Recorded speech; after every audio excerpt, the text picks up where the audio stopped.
It's the number one hustler. I turn a hater to a customer. It's the number one hustler. I turn a hater to a customer. Trying to get this right. I'm trying to live this life. I put in work and still be earning stripes. So it's the number one hustler. I turn a hater to a customer. Trying to get this right. I'm trying to live this life. I put in work and still be earning stripes. So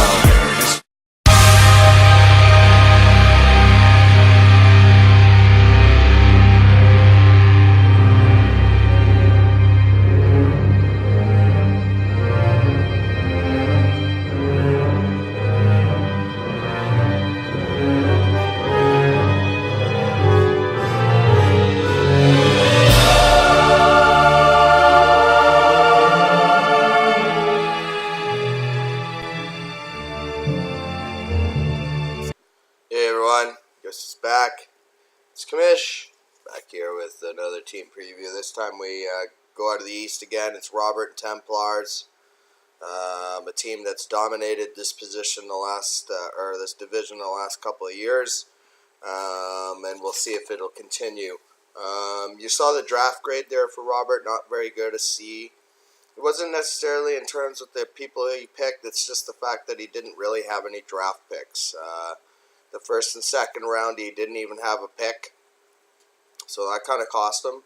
And then in the third round, he went with Bernard and Vereen. Obviously, was desperate for a running game.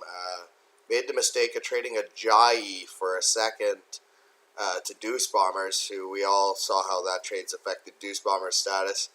But instead of Bernard, he could have got Jordan Matthews or John Brown, a couple of receivers. So really, Bernard's a decent pick there. Instead of Vereen, he could have got Mike Wallace or Alvin Kamara. So he did need the running backs there, but like I say, just not having the first two picks really sucked. And then the next pick in the fourth round, I thought was not a very good pick because although Antonio Gates is good, that's who he picked at tight end. He's old. I mean, this could be his last year. I mean, you also got to look at the future. Not to say that tight end is going to be a keeper for him, but at the same time, maybe you get a future guy that could become a keeper for you. Ginn, Foreman, and Hogan were guys that were picked after. That Foreman pick was a beauty. Whoever picked him, and I'm sure we'll reach that preview. Fifth round went running back again. This time went Jerick McKinnon, a guy that's buried in the depth chart in Minnesota.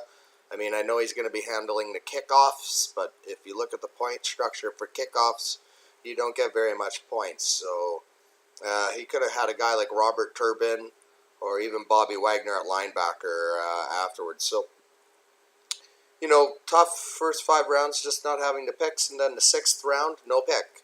And then 7th round went with the DB, Keanu Neal. I mean, decent pick. 8th round, again, no pick. 9th round went to Tahir Whitehead. And then 10th round went Antoine Bethea. So, you know, again, the picks, like there's some of them, they're not that bad. The McKinnon pick's really bad, I thought. But, you know, not having those 4 picks there in the first 10 rounds really hurt Robert. And that's why he got the grade of a C. And we'll see how it translates. Looking into his lineup now. So at QB, he's got his hero there, King Dak. Prescott, I know Dallas Cowboys is his team, and judging by last night, he looked pretty damn good. Running back, you know, again, we talked about it. Vereen, Bernard, and McKinnon basically made up his entire running game. He also has Williams and Darkwa. I mean, the running game for Robert is clearly a weakness. That's why that Ajayi trade is really smacking him in the face at this point. Wide receiver, though, 3 good ones in Hopkins, Kelvin Benjamin, and of course Odell. I mean, Odell's world class. Great guy to have on your team. And then you got Douglas, Hayward, Bay, and Campanero as compliments. So Odell's obviously the highlight of that group. But then at tight end, you know, good tight ends too with Eifert and Gates. But again, Gates just getting up there in age. And Richard Rodgers in there as well. Kicker, Dan Bailey, obviously again the Cowboys fan. At defense, New Orleans Saints. You know, a team that's really struggled on the defensive side of the ball lately in the last few years for sure. DL, you got Cameron Hayward, Sheldon Richardson, and then of course a couple of Cowboys, DeMarcus Lawrence and Taco Charlton. So not bad DLs actually. Looking at it, and then linebackers: Cushing, Woodhead, Correa, Devontre Campbell, Edwin Jackson, and Misi. So again, not too bad of linebackers. I mean, not the best, but not the worst considering his draft position. And then DB, same thing: Chancellor, Bethea, Keanu Neal, Aqib Talib, Poyer, and Gaines. So, you know, the defensive side of the ball is actually not so bad for Templars. I mean, if you can look past the glaring weakness at running back, his team isn't all that bad. So, would it translate into a repeat East Division title?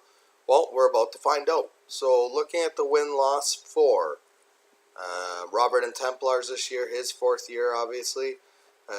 First week he plays divisional rival John and my ball Zach Ertz. I got a loss for Robert in that one for week 1. And then week 2 taking on Brandon and Wolves. Another loss for Robert in that one. And then week 3 against Ryan and Deuce Bombers. Don't feel bad. I got everyone losing to Deuce Bombers. And then week 4 taking on another divisional rival in George and Pack Attack. I got a win for Robert in that one. So 1-3 to start the year. And then heading into the third of the year, again another divisional rival. This time it's Steven in US 1. And I got a win for Robert in that one.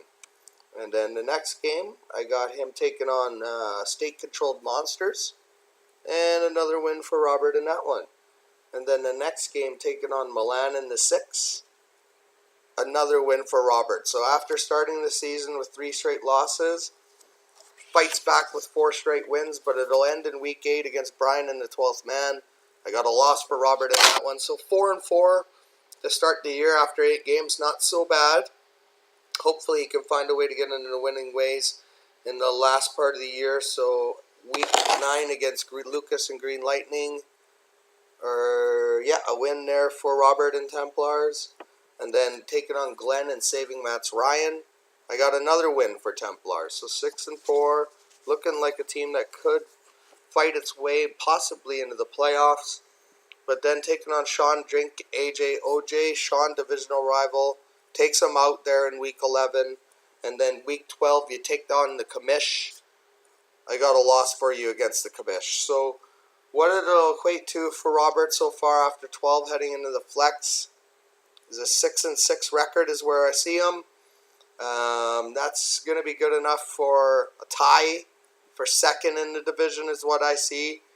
Possibly one of these teams might be able to play the first place team potentially in a flex game for the division. It'll have to see how it plays out, but for now, I have Robert not repeating as East Division champ this year.